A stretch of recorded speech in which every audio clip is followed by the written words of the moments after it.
نحمده ونصلي على رسوله الكريم اما بعد فاعوذ بالله من الشيطان الرجيم بسم الله الرحمن الرحيم رب اشرح لي صدري ويسر لي امري واحلل عقدة من لساني يفقهوا قولي.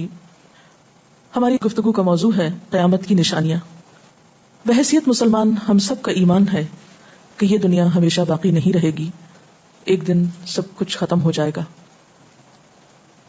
اور ایسا ہونا بھی چاہیے، اس لیے کہ ہر آغاز کا ایک انجام ہوتا ہے، ہر ابتدا کی ایک انتہا ہوتی ہے.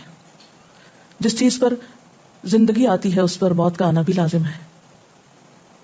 ہم اپنے آس پاس اس کی بہت سی نشانیاں دیکھتے رہتے ہیں. کائنات میں بہت سے دلائل بکھرے ہوئے ہیں جو ہمیں یقین دلاتے ہیں کہ ایک دن یہ سب کارخانہ بند ہو جائے گا، ختم ہو جائے گا، یہ دنیا فنا ہو جائے گی. وہ وقت قرآن پاک کے الفاظ میں زمین و آسمان پر بہت بھاری ہوگا، اور اس بھاری وقت کے آنے سے پہلے دنیا میں کچھ علامات نمودار ہوں گی. تو آج چند ایک احادیث آپ کی خدمت میں پیش کروں گی جو قیامت کی نشانیوں کے بارے میں ہیں.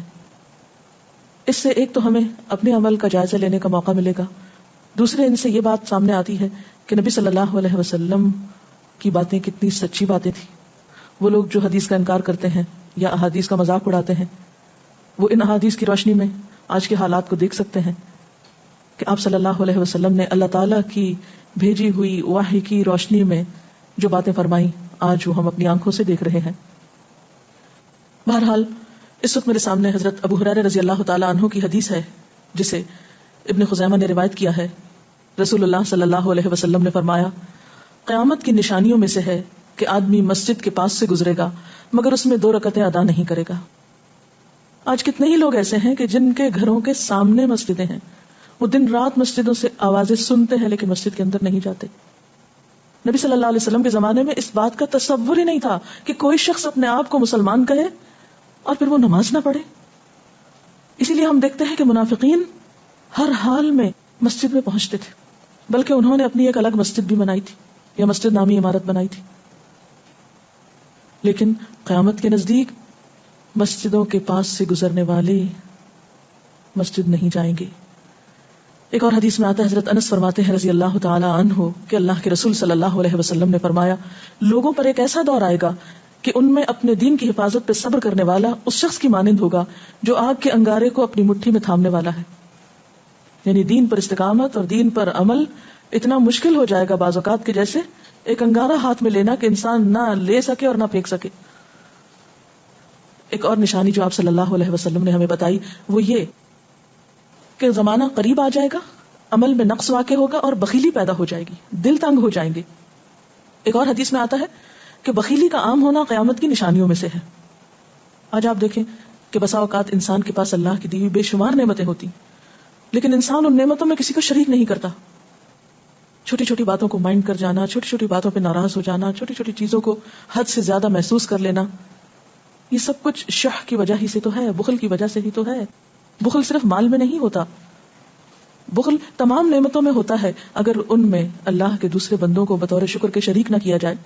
ایک اور حدیث میں آتا ہے، مجموع الزوائد میں یہ حدیث روایت ہوئی ہے، رسول اللہ صلی اللہ علیہ وسلم نے فرمایا کہ لوگ سخت اور بخیل ہو جائیں گے، یعنی ان کے دل سخت ہو جائیں گے اور ان کے اندر بخل عام ہو جائے گا. ایک اور نشانی قیامت کی آپ صلی اللہ علیہ وسلم نے یہ بتائی کہ مساجد میں زیب و زینت بہت ہوگی، یعنی نمازی تو کم ہوں گے لیکن مسجدیں سجائی بہت جائیں گی. حضرت انس بن مالک کی روایت ہے، مسند احمد نے اس کو روایت کیا ہے، رسول اللہ صلی اللہ علیہ وسلم نے فرمایا، قیامت قائم نہیں ہوگی یہاں تک کہ لوگ مسجدوں میں فخر و مباحات کریں گے، یعنی مسجد کے بنانے میں، اس کے سجانے میں، اس کی آرائش میں ایک دوسرے کا مقابلہ کرنے لگیں گے. ایک اور حدیث میں آتا ہے کہ قیامت کی علامات میں سے ہے کہ لوگ مسجدوں کو سجایا کریں گے، یعنی اللہ تعالیٰ کو نماز پڑھ کے خوش کرنے کی بجائے مسجد بنا کے سجا کے خوش کرنے کی کوشش ہوگی. حضرت ابو الدرداء سے روایت ہے کہ جب تم لوگ مسجدوں کو سجانے لگو، قرآن کو مزین کرنے لگو تو تمہاری بربادی ہے، کیونکہ قرآن پاک پڑھنے کے لیے آیا، محض سجانے کے لیے نہیں. آج آپ دیکھیں کہ بسا اوقات ہم اسے پڑھتے کم ہیں، سمجھتے کم ہیں، اس کے مطابق زندگی نہیں بسر کرتے، لیکن خوبصورت انداز میں سنہری الفاظ میں لکھوا کر گھروں میں سجا دیتے ہیں. تو قرآن پاک سجانے کے لیے نہیں آیا، وہ تو ہدی للناس ہے، ساری انسانیت کی ہدایت کے لیے آیا ہے، لیکن ہم نے اس کا بس اتنا ہی فائدہ اٹھایا کہ اسے خوبصورت انداز میں لکھ کے تاکوں میں سجا دیا. اسی طرح ایک اور نشانی کہ انسان حلال حرام کی پرواہ نہیں کرے گا. رسول اللہ صلی اللہ علیہ وسلم نے فرمایا، صحیح بخاری کی روایت ہے، لوگوں پہ ایسا وقت ضرور آنے والا ہے کہ آدمی اس بات کی بالکل فکر نہیں کرے گا کہ جو مال اس نے حاصل کیا ہے وہ حلال ہے یا حرام ہے، یعنی کس ذریعے سے حاصل کیا ہے. ایک اور حدیث میں آتا ہے کہ قیامت سے پہلے سود پھیل جائے گا. ایک اور روایت میں آتا ہے کہ ہر شخص تک اس کا کچھ نہ کچھ غبار پہنچے گا، یعنی کچھ لوگ تو براہ راست اس میں انوالو ہوں گے اور کچھ لوگ انڈائریکٹلی اس سے متاثر ہوں گے. اسی طرح قیامت کی نشانیوں میں سے ایک اور نشانی دیگر امتوں کی مشابہت اور تقلید ہوگی. حضرت ابو سعید رضی اللہ تعالیٰ عنہ سے روایت ہے، رسول اللہ صلی اللہ علیہ وسلم نے فرمایا، تم اپنی سابقہ امتوں کی ایک ایک بالشت اور ایک ایک گز میں اتباع کرو گے، یعنی چھوٹے سے چھوٹے معاملے میں اور بڑے سے بڑے معاملے میں ان کی پیروی کرو گے، حتیٰ کہ اگر وہ کسی سانڈے کے سوراخ میں داخل ہوئے ہوں گے، یعنی گوہ کے سوراخ میں، تو تم بھی ان کی پیروی کرو گے، اس سوراخ میں بھی گھسو گے. ہم نے پوچھا، یا رسول اللہ صلی اللہ علیہ وسلم، کیا آپ کی مراد یہود و نصارہ ہیں؟ فرمایا، پھر اور کون؟ اور آج ہم مسلمان دیکھ سکتے ہیں کہ ہم کس کی پیروی کر رہے ہیں، کتاب اللہ اور سنت رسول اللہ صلی اللہ علیہ وسلم کی یا کسی اور کی. قیامت کی نشانیوں میں سے ایک نشانی زلزلے بکثرت آئیں گے. حضرت ام سلمہ سے روایت ہے، مسند احمد میں یہ روایت آتی ہے، رسول اللہ صلی اللہ علیہ وسلم نے فرمایا، قیامت سے پہلے موت کی سخت وبا پھیلے گی، پھر زلزلوں والے سال آئیں گے. ایک اور روایت میں آتا ہے، قیامت کی نشانیوں میں سے ہے کہ ناگہانی موت کثرت کے ساتھ ہوگی، یعنی اچانک ڈیتھ، یکا یک بیٹھے بیٹھے فوت ہو گئے. امام بخاری نے اس حدیث پر کچھ شعر بھی لکھے ہیں جن کا ترجمہ ہے، فارغ وقت کو غنیمت سمجھ کر کچھ رکوع کر لو، یعنی فارغ بیٹھنے سے بہتر ہے کچھ نوافل پڑھ لو، قریب ہے کہ تیری موت اچانک واقع ہو. تم کتنے ہی صحت مند لوگوں کو دیکھتے ہو جن کی صحت مند جانیں اچانک فوت ہو جاتی ہیں، یعنی ختم ہو جاتی ہیں. حافظ ابن حجر اسقلانی جنہوں نے بخاری کی شرح لکھی ہے فتح الباری، وہ کہتے ہیں یہ عجیب اتفاق ہے کہ امام بخاری خود بھی اسی طرح اچانک فوت ہوئے تھے. یعنی اچانک موت جو ہے وہ کسی پر بھی آ سکتی ہے، کوئی نیک ہو یا بد ہو. ہم یہ نہیں کہہ سکتے کہ ہم بہت نیک ہیں یا ہم بڑے اچھے کام کرتے ہیں تو ہمارے ساتھ یہ معاملہ نہیں ہو سکتا، یہ کسی کے ساتھ بھی ہو سکتا ہے. اس لیے جو وقت آج ہمیں حاصل ہے، جو لمحات آج ہمیں ملے ہیں، ان کو غنیمت سمجھیں اور نیکی کے کام میں پیچھے نہ رہیں. پھر قیامت کی نشانیوں میں سے ایک نشانی یہ بھی بتائی گئی کہ لوگ جان پہچان والوں کو بس سلام کریں گے. عامر بن اسود فرماتے ہیں رضی اللہ تعالی عنہ کہ ہم حضرت عبداللہ بن مسعود کے ساتھ ایک مسجد میں گئے تو جماعت کھڑی تھی، پھر لوگوں نے رکوع کیا اور ہم بھی رکوع کرتے ہوئے ساتھ شامل ہو گئے. اتنے میں ایک آدمی آیا اور کہنے لگا، ابو عبد الرحمن، یہ عبداللہ بن مسعود کی کنیت ہے، آپ کو سلام. عبداللہ بن مسعود نے حالت رکوع ہی میں فرمایا، اللہ اور اس کے رسول صلی اللہ علیہ وسلم نے سچ کہا تھا. نماز کے اختتام پر کچھ لوگوں نے آپ سے پوچھا کہ آپ نے فلاں شخص کے سلام پر یہ کیوں کہا کہ صدق اللہ و رسول، اللہ اور اس کے رسول صلی اللہ علیہ وسلم نے سچ کہا. ابن مسعود نے فرمایا، میں نے نبی صلی اللہ علیہ وسلم سے سنا کہ قیامت کی نشانیوں میں سے ہے کہ سلام صرف پہچان والوں کو کیا جائے گا. یعنی آپ کسی مجلس میں جاتے ہیں، مسنون طریقہ کیا ہے، اگر آپ کسی گیدرنگ میں جائیں سب کو بیک وقت السلام علیکم کہیں. لیکن بہت دفعہ آپ نے دیکھا ہوگا کہ لوگ آتے ہیں، سب کو نہیں پوچھتے، ان میں سے جو جان پہچان والا ہوتا ہے اس کا نام لے کر بس سلام کرتے ہیں. پھر اسی طرح ایک اور نشانی یہ کہ لوگ دعا اور طہارت میں زیادتی کریں گے. حضرت سعد رضی اللہ تعالی عنہ سے روایت ہے، انہوں نے سنا کہ ان کا بیٹا اس طرح دعا کر رہا ہے، یا اللہ میں تجھ سے جنت کا سوال کرتا ہوں، اس کی نعمتوں کا سوال کرتا ہوں، اس کی رونقوں اور تر و تازگیوں کا سوال کرتا ہوں، وغیرہ وغیرہ، اور میں آگ سے تیری پناہ مانگتا ہوں، اس کی زنجیروں سے اور توقوں سے پناہ مانگتا ہوں. تو حضرت سعد نے فرمایا، تم نے اللہ تعالیٰ سے خیر کثیر کا سوال کیا ہے اور ضرر کثیر سے پناہ مانگی ہے، جبکہ میں نے رسول اللہ صلی اللہ علیہ وسلم سے سنا کہ ان قریب ایسے لوگ ہوں گے جو دعا میں زیادتی کریں گے. یعنی صرف یہ کہہ دینا کافی ہے کہ اللہ تو ہمیں جنت عطا فرما اور دوزخ سے بچا، اس کی بہت تفصیلات میں جانے کی ضرورت نہیں. جب جنت میں داخل ہو گئے تو سب کچھ نصیب ہو گیا، اور جب جہنم سے بچ گئے تو سب سے بچت ہو گئی. پھر آپ نے یہ آیت پڑھی، اپنے رب سے عاجزی سے دعا مانگو، یقیناً وہ زیادتی کرنے والوں کو پسند نہیں کرتا. یعنی دعاؤں میں زیادتی اور اس قسم کی تفصیلات یہ پسندیدہ نہیں ہے. تمہیں یہی کافی تھا کہ تم یوں کہتے، یا اللہ میں تجھ سے جنت اور ہر اس قول و عمل کا سوال کرتا ہوں جو جنت کے قریب کر دے، اور میں تیری پناہ چاہتا ہوں جہنم سے اور ہر اس قول و عمل سے جو جہنم کے قریب کرے. تو اتنا کہنا کافی تھا. پھر قیامت کی نشانیوں میں سے ایک نشانی آپ صلی اللہ علیہ وسلم نے یہ بھی بتائی کہ نااہل حاکم مقرر کیے جائیں گے. حضرت ابو ہریرہ سے روایت ہے کہ قیامت کی نشانیوں میں سے ہے کہ ذلیل اور کمینے لوگ نیک شریف لوگوں پر غالب ہو جائیں گے. کیوں ابن مسعود، کیا تم نے بھی یہ بات میرے محبوب صلی اللہ علیہ وسلم سے سنی ہے؟ ابن مسعود نے فرمایا، ہاں رب کعبہ کی قسم.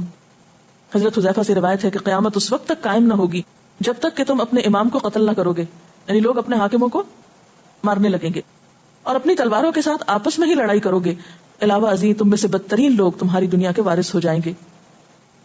اسی طرح قیامت کی نشانیوں میں سے ایک نشانی یہ بھی ہے، حضرت عبداللہ بن مسعود سے مروی ہے کہ رسول اللہ صلی اللہ علیہ وسلم نے فرمایا، قیامت کے قریب صرف مخصوص لوگوں کو سلام کیا جائے گا، تجارت اس قدر پھیل جائے گی کہ عورت تجارت میں اپنے خاوند کا ہاتھ بٹائے گی، یعنی اتنا بزنس ہوگا کہ مرد سے اکیلے نہیں سنبھالا جائے گا، عورتیں اس میں شریک ہوں گی، رشتہ داری توڑی جائے گی، یعنی مال کثرت سے ہونے کے باوجود رشتہ داروں کا خیال نہیں رکھا جائے گا، جھوٹی گواہی دی جائے گی، حق چھپایا جائے گا، اور قلم کا ظہور ہو جائے گا، یعنی نشر و اشاعت خوب ہوگی، خوب لکھا جائے گا۔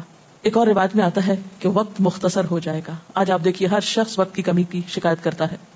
حضرت ابو ہریرہ رضی اللہ تعالیٰ عنہ سے روایت ہے، رسول اللہ صلی اللہ علیہ وسلم نے فرمایا، قیامت قائم ہونے سے پہلے یہ نشانی ظاہر ہوگی کہ زمانہ قریب آ جائے گا، یتقارب الزمان، سال مہینے کی طرح، مہینہ ہفتے کی طرح، ہفتہ دن کی طرح، اور ایک دن ایک گھنٹے کی طرح، اور ایک گھنٹہ آگ کے شعلے کی طرح تیزی سے گزرنے والا ہو جائے گا۔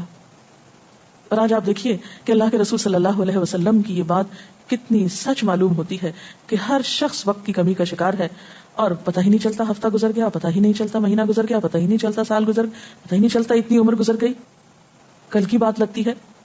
اور انڈائریکٹلی یہ اشارہ اس بات کی طرف کہ زندگی کی رفتار بہت تیز ہو جائے گی، یعنی فاسٹ لائف جس کو آپ کہتے ہیں اس کا شکار ہو جائے گا۔ ایک اور روایت میں آتا ہے کہ دنیا محبوب ہو جائے گی، موت سے نفرت ہو جائے گی۔ حضرت ابو ہریرہ سے روایت، رسول اللہ صلی اللہ علیہ وسلم نے حضرت ثوبان سے فرمایا، اے ثوبان، اس وقت تمہارا کیا حال ہوگا جب دوسری امتیں تم پر اس طرح ٹوٹ پڑیں گی جس طرح تم کھانے کے برتن پہ ٹوٹ پڑتے ہو۔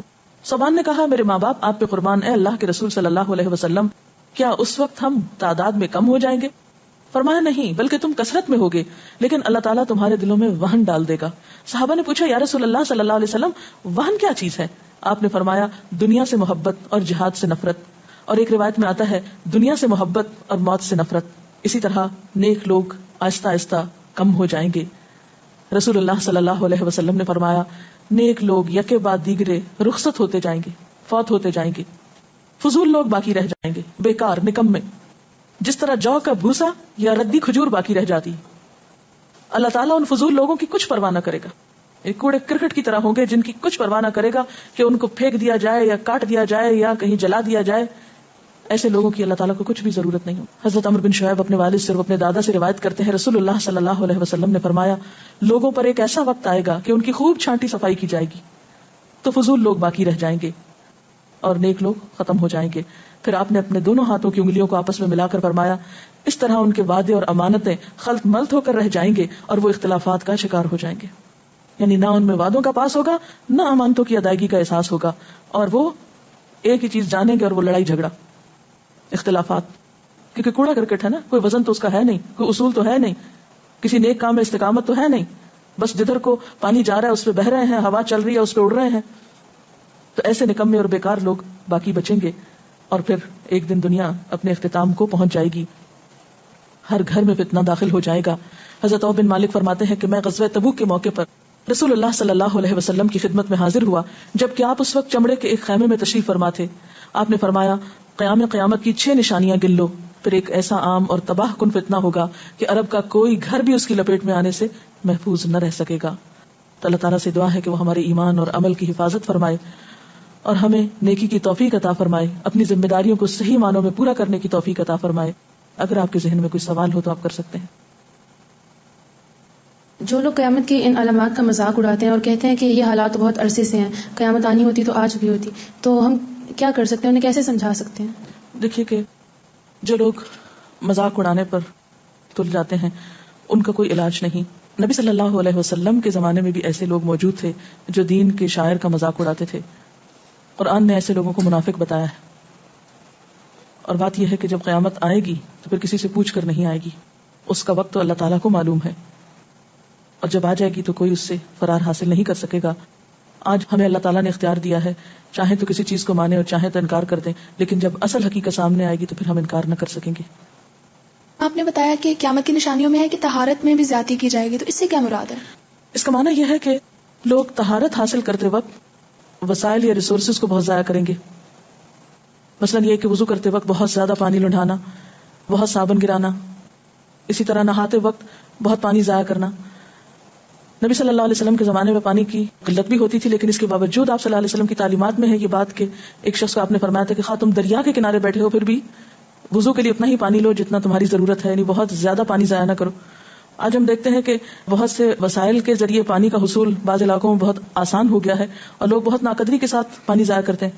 مثلا بعض دفعہ دیکھا گیا ہے کہ برش کرنے کے وقفے میں ٹیپ کھول دی جاتی ہے، بعض اوقات 5 منٹ تک ٹیپ میں سے پانی بہتا رہتا ہے اور آرام آرام سے لوگ اپنی طہارت اور صفائی کا اہتمام کرتے رہتے ہیں. تو کسی بھی طرح کے وسائل کو ضائع کرنا جو ہے وہ اسلامی تعلیمات کے خلاف ہے، خواہ وہ دین کے کسی کام کے کرنے میں ہی کیوں نہ استعمال کیے جائے، وضو جیسی چیز میں ہی کیوں نہ استعمال کیے جا رہے ہوں. تو طہارت میں مبالغہ آرائی کا مطلب یہی ہے، وسائل کا ضیاع. دعا میں زیادتی کا مقصد کیا لمبی دعاؤں کا بھی مراد یہ ہوگا؟ اصل میں دعا تو حسب ضرورت کی جا سکتی ہے، حسب موقع. کبھی آپ کے پاس وقت زیادہ ہوتا ہے تو آپ دیر تک بھی دعا کر سکتے ہیں مخصوص اوقات میں، مخصوص قبولیت کی جگہوں پر.